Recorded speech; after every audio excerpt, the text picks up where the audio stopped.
zamek ten w roku 2013 został wpisany na światową listę dziedzictwa UNESCO, o czym tutaj przypomina ta tablica.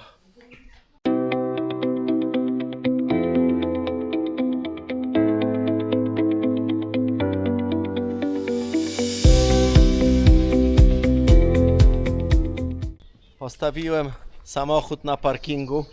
Wjechałem tu dosyć wysoko, piłowałem na dwójce, bo naprawdę te wzniesienia są czasem mocne. No i idę teraz w okolice tego zamku. Zobaczcie z daleka, jak on się tutaj pięknie prezentuje. Miasteczko Vianden, zamek Vianden, taka jakby forteca, zbudowany w latach od XI do XIV wieku. Ja tylko pokazuję ze strony wizualnej, jak pewne miejsca fajnie wyglądają, prezentują się. Zachęcam Was do tego, żeby przyjechać, odwiedzić. No już dzisiaj za późno, żeby tutaj zwiedzić ten zamek.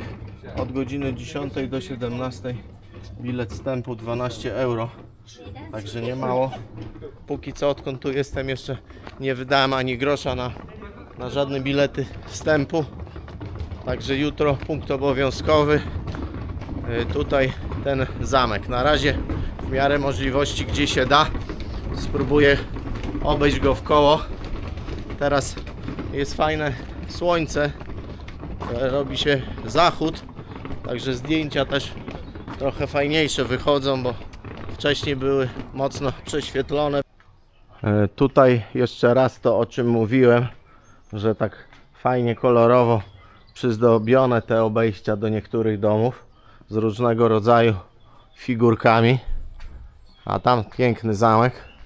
No ja na razie schodzę tutaj tak z buta, chcę pochodzić trochę tymi klimatycznymi uliczkami, pokazać Wam, jak to wygląda. Cisza, spokój.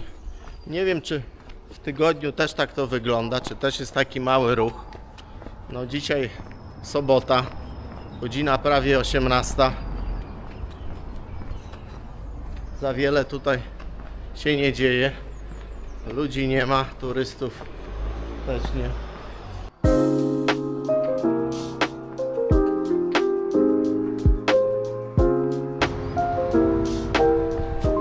No nie wiem, czy jest sens tak schodzić, bo potem będę musiał kawał drogi wrócić do auta, no ale co zrobić? No fajna taka uliczka, klimatyczka. Na filmie to tak za dobrze nie wygląda. Na zdjęciach dużo ciekawiej. Tak mi się wydaje. Parę zdjęć tutaj, wydaje mi się, takich udało mi się uchwycić ciekawych, także jeszcze raz zapraszam na Instagram. Obserwujcie, lajkujcie.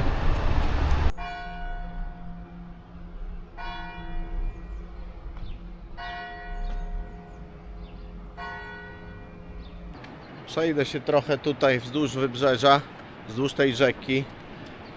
Nazywa się, o ile to się czyta z angielskiego, Our, tak jak nasz, czyli nasza rzeka. No widzę dosyć tutaj szeroka. Tu tego typu mosty, przed chwilą po nim przeszedłem. A tam na górze ten zamek. No fajnie to wygląda, urokliwie. Także jestem chyba zadowolony, że tutaj zarezerwowałem swój nocleg, a nie w jakiejś tam wiosce pipidówce. Tutaj zawsze ciekawiej.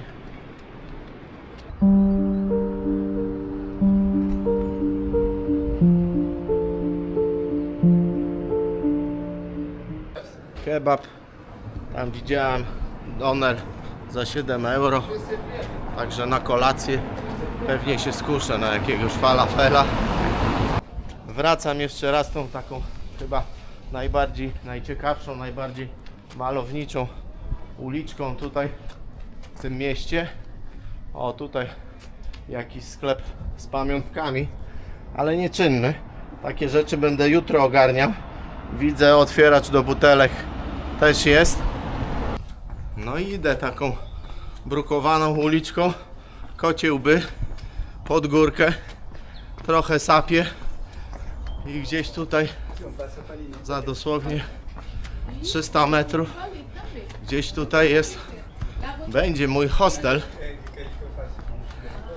Za łóżko w pokoju wieloosobowym, nie wiem ile tam osób będzie, zapłaciłem 32 euro plus 2 euro podatek. No chciałem na początku zarezerwować nocleg w stolicy Luksemburga, czyli w Luksemburgu, bo przypominam, że stolica nazywa się tak samo jak całe państwo, ale tam ceny były 2 razy wyższe. Pojedyncze łóżka w pokojach wieloosobowych zaczynały się od kilkunastu euro, nie mówiąc o pokojach jakichś takich samodzielnych, pojedynczych. Dlatego zdecydowałem się tutaj. No i na razie nie żałuję. W stolicy będę jutro, tam spędzę więcej czasu, a dzisiaj jestem tu i jest fajnie. Wygląda na to, że trafiłem. Tak wygląda mój hostel z zewnątrz. International Hosteling. No, u podnóża samego zamku. Zamek tam, a gdzieś tam kawałek wyżej moje auto, także nawet nie wiem, czy je będę przeparkowywał. Tragedii nie ma. Pokój 12-osobowy. Na ten moment są tylko 2 osoby, ja jestem trzeci. Łóżka piętrowe. Śniadanie w cenie. Także nie źle za te tam 120-130 zł. Jak na Luksemburg, to powiedziałbym, że nawet jest tanio. Parking od godziny 18:30 w sobotę już za darmo.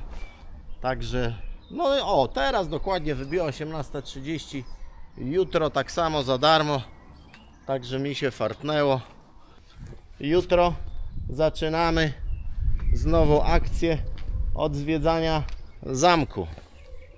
Gadżety zostawiłem w pokoju, pościeliłem sobie łóżko. Wszystko tam sterylnie, normalnie w woreczek zapakowane, sterylnie zafoliowana pościel. Musiałem sam sobie wszystko obrać. Idę teraz tutaj znowu tą samą uliczką, taką fajną, malowniczą. Zejdę tutaj do rzeki. Tam widziałem parę fajnych jakichś knajpek. Może przysiądę przy którejś. Strzelę sobie browarka. Może coś zjem. W nocy też to ma swój urok. Ładnie oświetlone te lampy.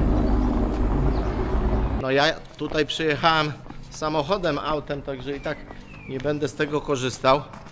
Ale Luksemburg to jest pierwsze państwo na świecie i chyba jedno z nielicznych, w którym jest darmowy transport. Zarówno autobusy, jak i no chyba są jakieś tam pociągi. Wszystkim możecie tutaj jeździć gratisowo, za darmożkę. Także no może z ciekawości, kto wie, przejadę się gdzieś tam jakiś kawałek, jak będzie okazja. Trzeba być ekonomicznym, nie ma co tam świrować. Także sałata tutaj przywieziona z Niemiec, z pudełka.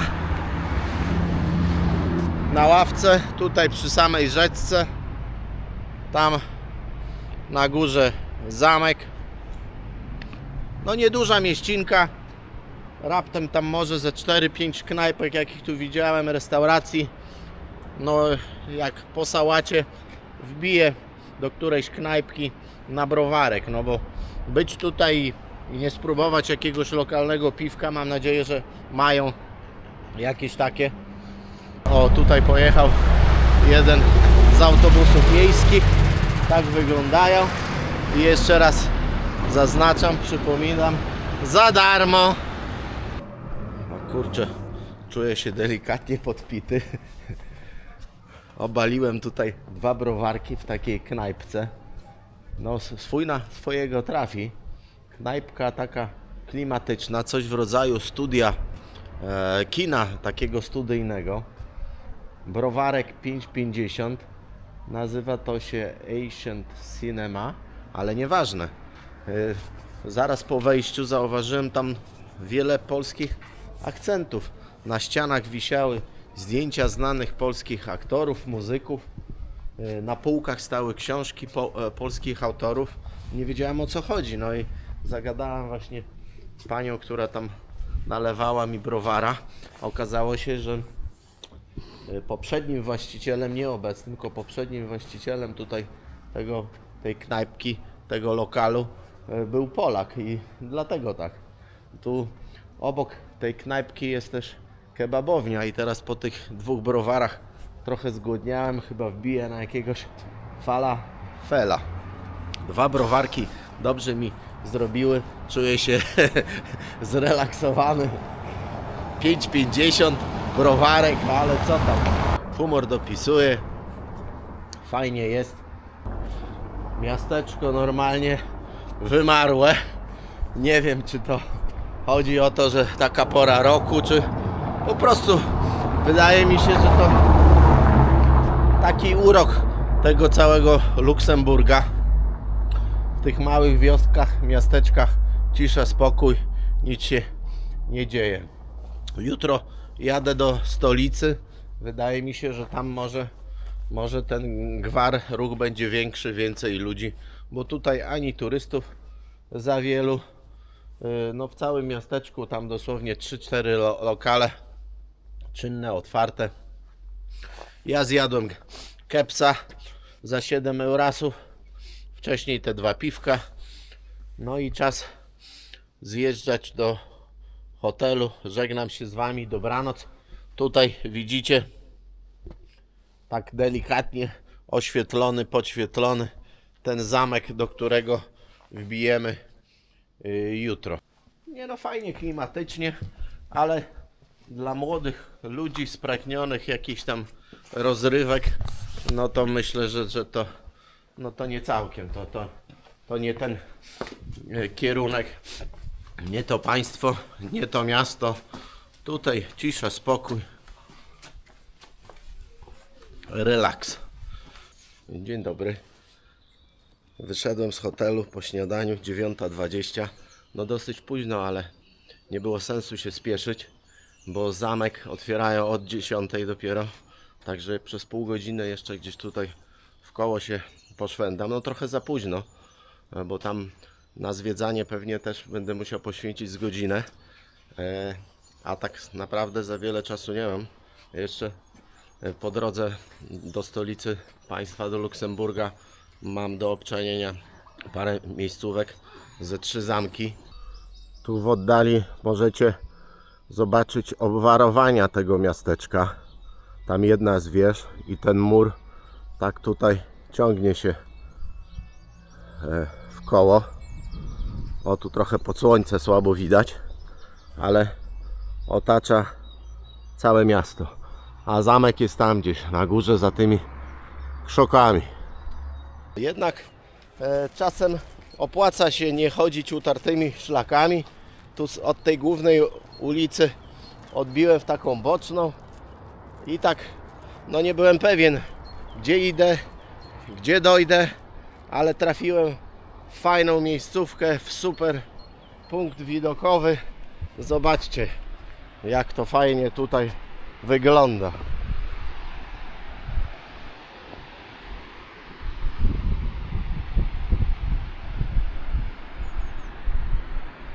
Na dole rzeka Our. O ile to się czyta z angielskiego, się pisze Our. Tak jak nasza rzeka. Ale może to jest z innego języka i może to oznaczać zupełnie co innego. Dlatego teraz tak tutaj trochę improwizuję, ściemniam. O, autobus miejski sobie dołem pojechał. Zamek tam na górze.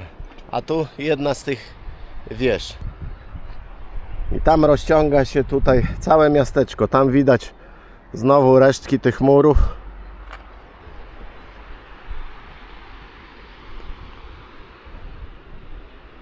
Ja nie lubię wracać tą samą drogą, także tu wymyśliłem coś innego. Idę jakimś szlakiem i jestem tutaj pod samym zamkiem. Zobaczcie, udało się prawdopodobnie. Mam nadzieję, że dojdę.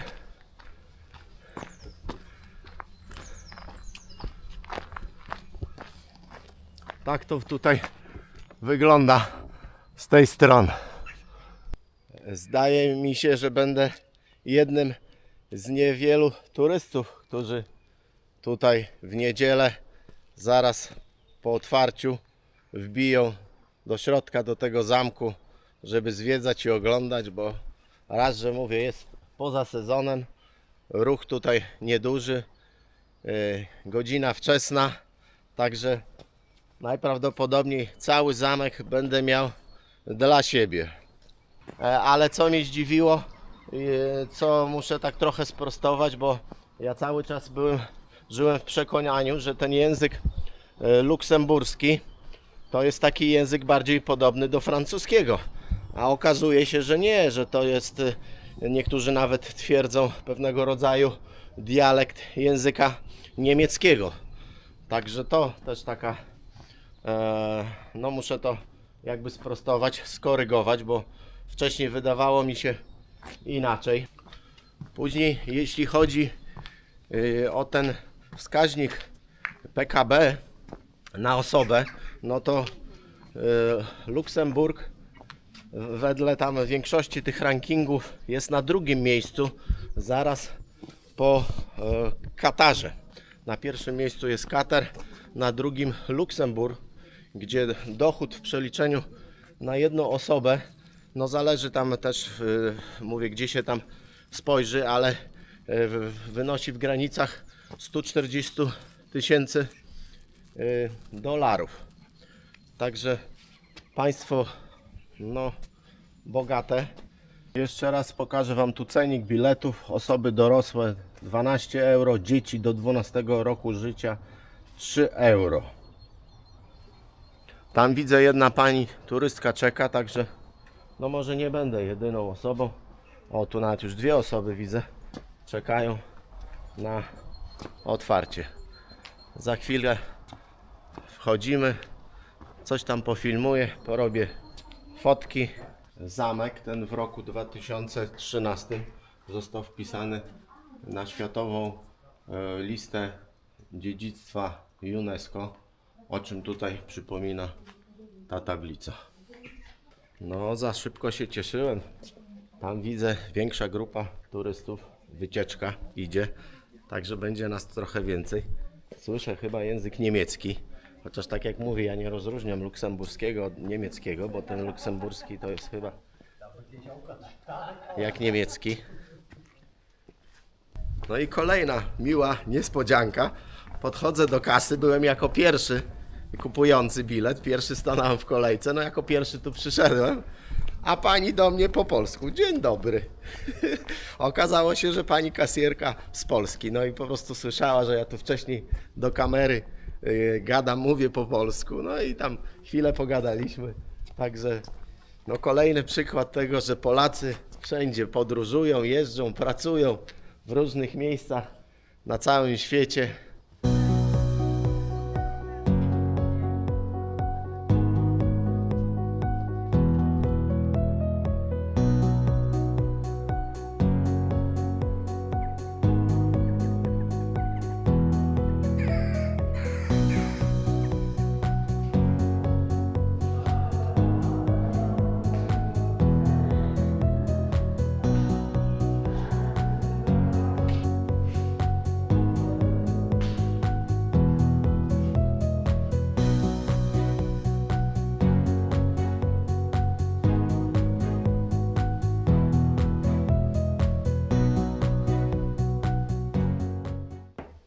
Jest tych trochę tutaj pomieszczeń, zaułków.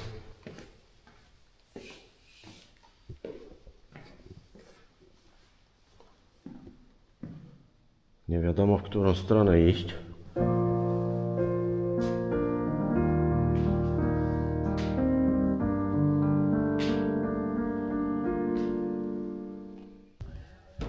tutaj jakieś takie makiety ciekawsze. Podejdę bliżej. Chyba pokazane, jak na przestrzeni wieków ten zamek się zmieniał, rozbudowywał. Wiem, że w wieku XIX popadł w totalną ruinę. Dopiero chyba w 1977 roku Skarb Państwa przejął ten zamek na własność, no i odnowił, i w tej chwili jest udostępniony tutaj dla nas, dla zwiedzających, jest muzeum. Wszedłem na taki taras, tutaj możecie zobaczyć punkty widokowe, tam na dole miasteczko, tamte pozostałości obwarowań, murów. Tam w tym budynku takim mój hostel, a gdzieś tam stoi moje auto. Tak to wygląda.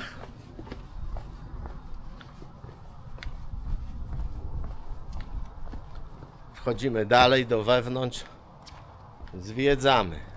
Tych eksponatów nie ma tutaj, przynajmniej jak na razie nie widziałem ich za wiele. Dużo pomieszczeń też jest niezagospodarowanych, nieudostępnionych do zwiedzania. Drzwi pozamykane, łańcuchy zawieszane. Jest jak jest.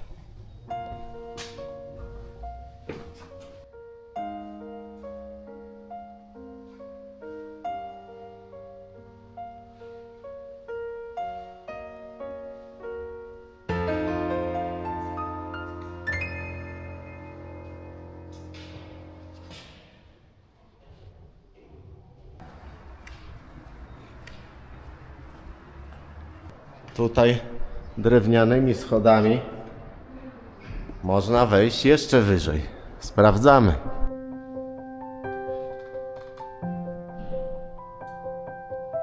Tutaj taka makieta i pokazane, jak zamek się rozbudowywał. Jego początki sięgają roku 400, 750, 1000, 1820. No i kończy się na 2018 roku. Tu powiewa charakterystyczna flaga Luksemburgu. Trzykolorowa, czerwony, biały, taki błękitny, niebieski. I taki piękny widok na miasteczko, na rzekę.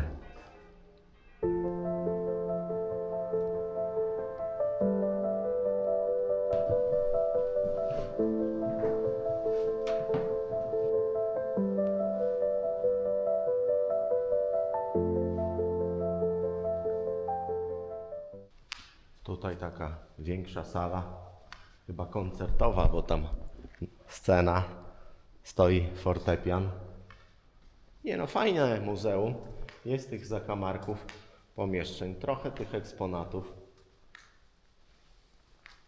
Także za 12 euro myślę, że śmiało warto tutaj wbić, obejrzeć, pochodzić, poszwendać się.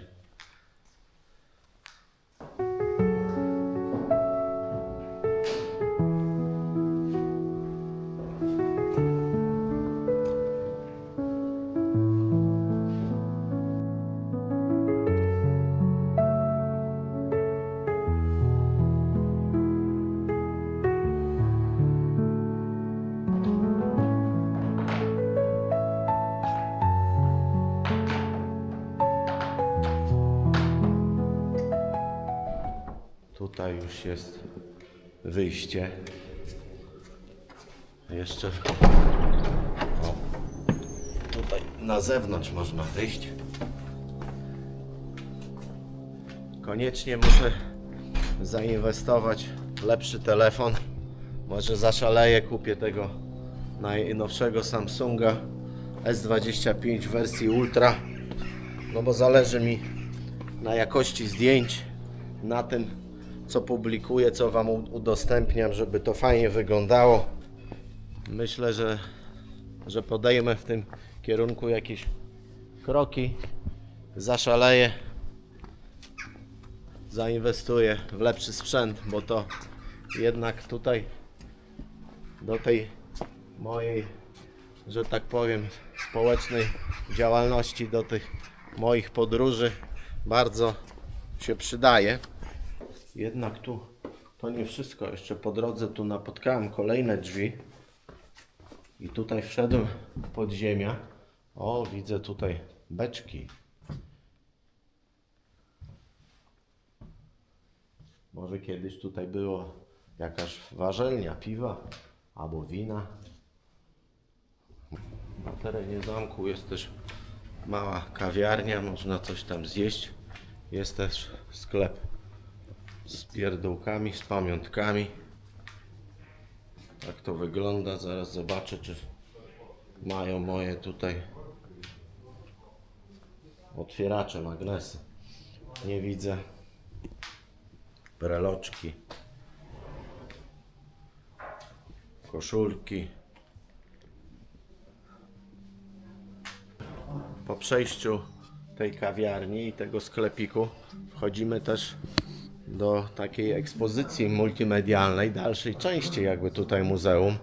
Tutaj znowu makiety przedstawiające, jak zamek wyglądał w poszczególnych latach, w poszczególnych wiekach. Tak to wygląda.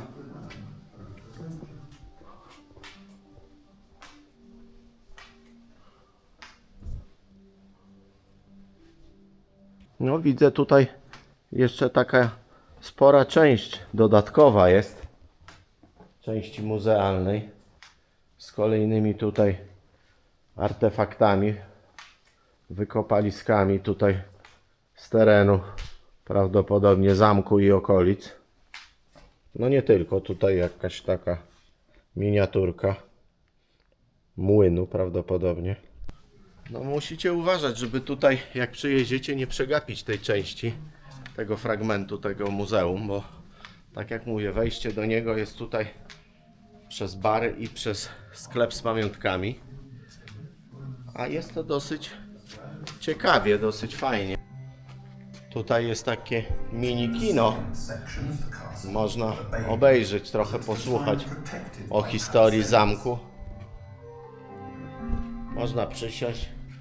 Jak widzicie, nikogo tutaj nie ma, jestem sam, chociaż na terenie zamku już godzina prawie 11. Tam widziałem, już osób szwenda się znacznie więcej. Mój czas powoli się kończy, bo już jestem prawie tu godzinę. Także no ja to szybko obleciałem, tak po łebkach. Jakbyście chcieli się tutaj w to wczuwać tak dokładniej, no to na pewno można tu spędzić znacznie więcej czasu. Ale powtarzam po raz kolejny, warto.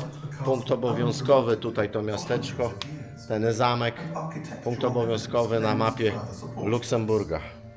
Idę do auta, kierunek w stronę tutaj stolicy państwa Luksemburga, ale po drodze mam jeszcze tam inne dwa zamki do obczajenia. Zobaczymy, na ile one będą tam ogólnodostępne, bo Google no nie zawsze informuje, pokazuje czy wstęp tam jest płatny, darmowy, czy to nie jest zamek w rękach prywatnych. Także to okaże się już na miejscu. Za jakieś 20 parę minut powinienem dotrzeć do kolejnej lokalizacji. Żegnam się z tym fajnym miasteczkiem, z fajnym zamkiem. Jedziemy dalej. Jeszcze tutaj po drodze, wyjeżdżając z miasteczka, natrafiłem na kolejny fajny punkt widokowy i musiałem zjechać na chwilę na pobocze, żeby wam pokazać. Tutaj najlepiej widać w całej okazałości ten zamek i miasteczko.